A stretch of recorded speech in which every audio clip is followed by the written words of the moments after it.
Man, Guerrero got this ass whooping coming. Nah. I like to wait till the weigh-in's over before I really make my prediction, but for this fight, I really didn't have to make a prediction. I didn't feel. But let's start from the beginning. Let's go to the first fight on the pay-per-view, which is Jalen Love versus Gabriel Rosado.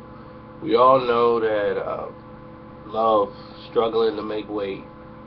You know, he trying to kill himself to lose a pound and a half. Lets you know that his focus was kind of off. And I think that a lot of times when you go into a mega fight and you're on the undercard of a mega fight and that you happen to hang out with the party of that person on the undercard, meaning Floyd Mayweather, you kind of get caught up in the life because he's part of Floyd's camp.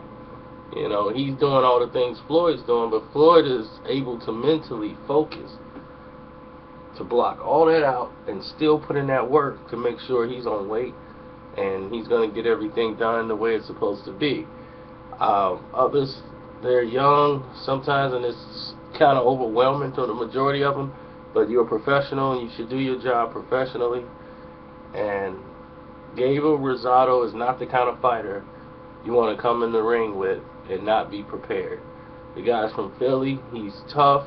I mean, the guy jumped in the ring with Golovkin. What's that going to tell you? You know, and from what I've seen, he's looked the best against Golovkin. So he's going to bring the fight to you.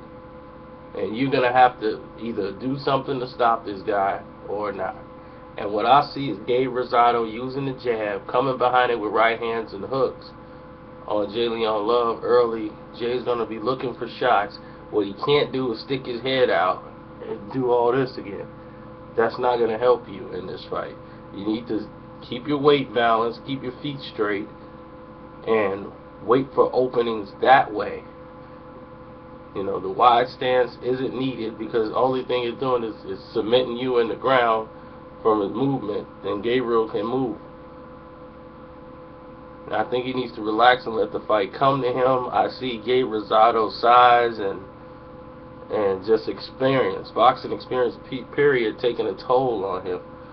And it's a 10-round fight. It should have been a 12-round fight. We know why it was a 10-round fight.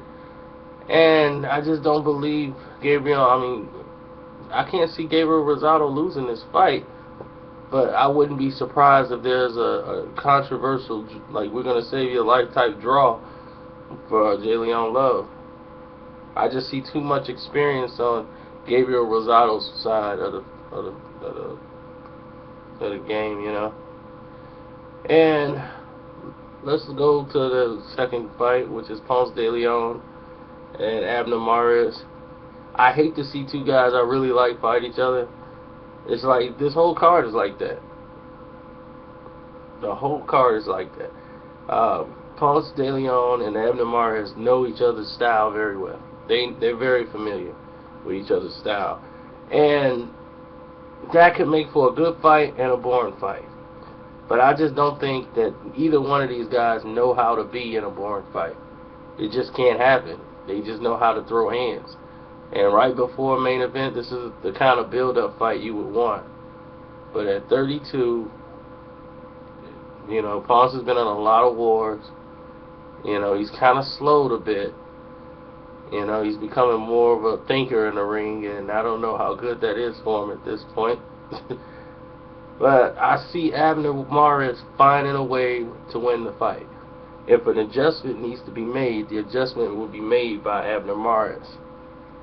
Abner Mares, he doesn't really waste a lot of energy trying to finish you. He knows how to rest in the ring, use the ring to his advantage, box, turn, box, and turn. That way, you know, gives himself a better opportunity at winning rounds just in case he can't hurt Ponce de Leon. Now, de Leon can hit Mares, you know, but I mean, I've seen Mares get rocked. I've seen him get dropped, and he come back. The kid's tough. And then we're gonna see how he's gonna punch now. Now that he's put on some extra, pounds and things, and hey, he's ready to go.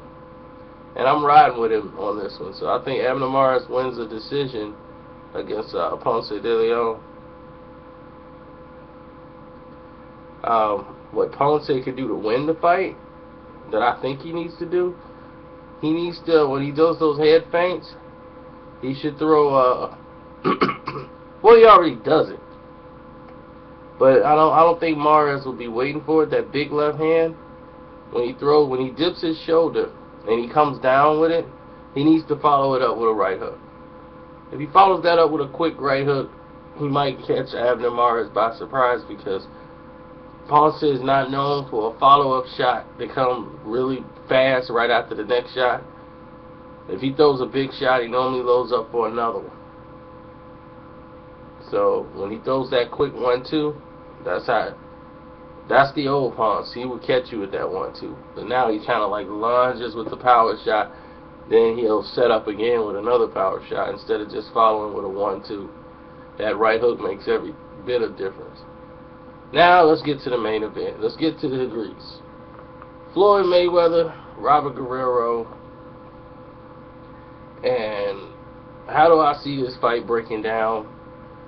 I see Floyd Mayweather winning this fight by decision. I don't think he's going to stop Robert Guerrero, even though he has the possibilities to, because Guerrero really had to weight drain himself to make weight. And you can see, anybody know weigh-in, you can see that was a real soft body to bring into the weigh-in.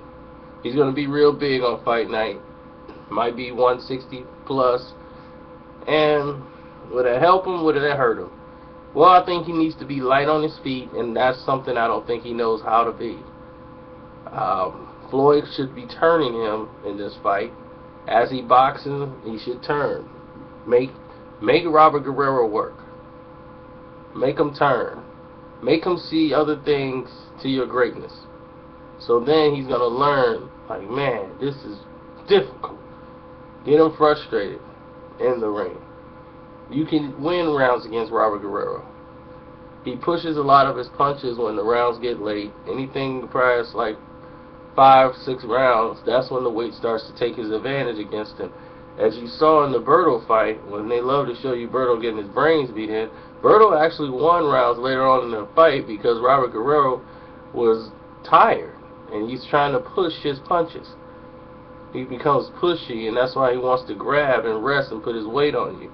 Well, he won't be able to have that luxury with Floyd Mayweather, because not only can Floyd Mayweather turn up those uppercuts better than Andre Berto was turning them up, he knows how to get back in a defensive mode to where you can't land that left hook to the body and go up top the way you like. But what Robert Guerrero has, and what Floyd has to be aware of, is a sneaky right hook to the body. See, he's aiming it for the kidneys. Against a conventional fighter, that right hook of his is strong and it's choppy, and it comes right by your kidney. And he loves to swing that shot. But the thing is Floyd Mayweather will adjust, and he doesn't need to watch film on Robert Guerrero, because he's going to adjust to it. He's going to see everything in the ring. Robert Guerrero has no tricks, no surprises. Everything is the same. He has a 2 jab, step to the right, straight left hand that he uses against his opponent. And then when you come within range, it's a short left uppercut. Then he wants to grab you and then come straight down the pipe. Once he gets that arm resting on your shoulder, he wants to start coming with straight shots, and it's just not going to work against Floyd. You're not going to bully Floyd Mayweather. It's just not going to happen. He's a lot stronger than what people anticipate. Now, the jab to the body is going to be significant in this fight, because that's where the fight, I think, will be won by Floyd's point. I didn't think Berto did enough body work. He did some, but Floyd can adjust on defense and then go to his body and just really break this guy down. And once he take the air out of the tires, I think Robert Guerrero's heart is going to keep him up. I see him losing unanimously on the card. But other than that, it's going to be a whitewash for Floyd Mayweather. I just have a hard time seeing Robert Guerrero win rounds over Floyd Mayweather. I just can't see it. Skill-wise, I can't see it happening. Robert Guerrero's a good fighter, but this is a great fighter that he's in the ring with, and I think we all know that, and the odds reflect it. And that's basically the fight. If it goes any other way, I would be surprised. If Floyd stopped him early, I would really be surprised. Everybody in the camp telling me he's going to stop him early. So, we'll see what happens, you know. I'm out. Deuces. I think we still saying that now.